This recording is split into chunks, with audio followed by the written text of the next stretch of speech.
ज्येष्ठ मास शुक्ल पक्ष की निर्जला एकादशी का महात्म्य। युधिष्ठिर ने कहा, जनार्दन, अपरा का सारा महात्म्य मैंने सुन लिया। अब ज्येष्ठ के शुक्ल पक्ष में जो एकादशी हो उसका वर्णन कीजिए।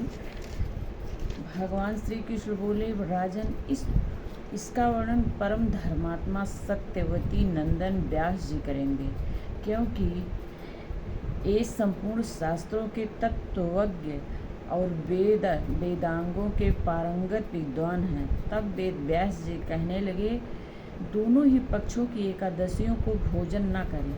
द्वादशी को स्नान आदि से पवित्र हो, फूलों से भगवान केशव की पूजा करके नित्य कर्म समाप्त होने के पश्चात पहले ब्राह्मणों को भोजन देकर अंत में स्वयं भोजन करें। राजन, जनना शौच और मरणा शौच में भी एकादशी को भोजन नहीं करना चाहिए।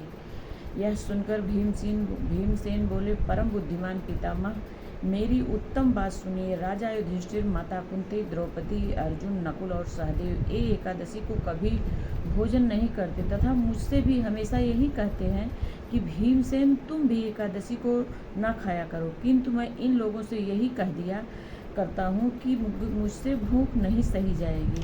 भीमसेन की बात सुनकर व्यास जी ने कहा, यदि तुम स्वर्गलोक की प्राप्ति अभीष्ट है तो नरक को दूषित समझते हो तो दोनों पक्षों की एकादशी को भोजन ना करें।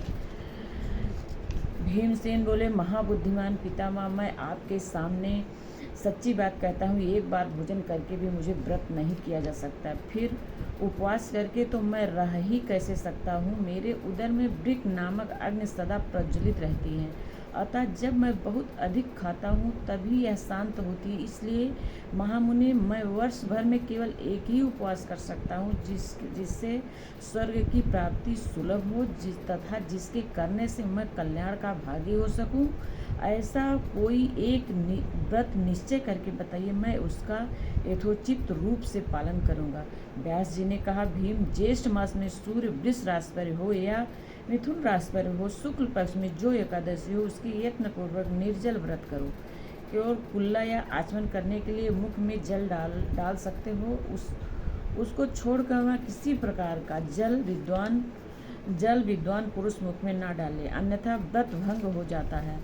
एकादशी को सूर्योदय से लेकर दूसरे दिन के सूर्योदय तक मनुष्य जल का त्याग करे तो यह व्रत पूर्ण होता। तदंतर द्वादशी को निर्मल प्रभात काल में स्नान करके ब्राह्मणों को विधिपूर्वक जल और सुवर्ण का दान करे। इस प्रकार यह सब कार्य पूरा करके जितेंद्रिय पुरुष ब्राह्मणों के साथ भोजन करें। वर्ष भर में जितनी एकादशियाँ होती हैं उन सब का फल निर्जल एकादशी के सेवन से मनुष्य प्राप्त कर लेता है, इसमें तनिक भी संदेह नहीं है। शंख, चक्र और गदा धारण करने वाले भगवान केशव ने मुझसे कहा था कि ये मानो सबको छोड़कर एकमात्र मेरी शरण आ जाए और एकादशी को निराहार रहे तो वह सब पापों से छूट हो जाता है। एकादशी व्रत करने वाले पुरुष के पास विशालकाय, विकराल आकृति और काले रंग वाले दंड पाशधारी भयंकर यमदूत नहीं जाते। अंतकाल में पीताम्बरधारी, सौम्य स्वभाव वाले, हाथ में सुदर्शन धारण करने वाले और मन के समान वेगशाली विष्णु दूत आकर इस वैष्णव पुरुष को भगवान विष्णु के धाम ले जाते हैं। अतः निर्जला एकादशी को पूर्ण यत्न करके उपवास करना चाहिए। तुम भी सब पापों की शांति के लिए यत्न के साथ उपवास और हरि का पूजन करो। स्त्री हो या पुरुष, यदि उसने मेरु पर्वत के बराबर भी महान पाप किया हो तो वह सब एकादशी के प्रभाव से भस्म हो जाता है। जो मनुष्य उस दिन जल के नियम का पालन करता हुआ पुण्य का भागी होता है, उससे एक पहर में कोटि स्वर्ण मुद्रा दान करने का फल प्राप्त होता सुना गया। मनुष्य निर्जला एकादशी के दिन स्नान, दान, जप, होम आदि जो भी कुछ करता वह सब अच्छे हो जाता है। यह भगवान श्री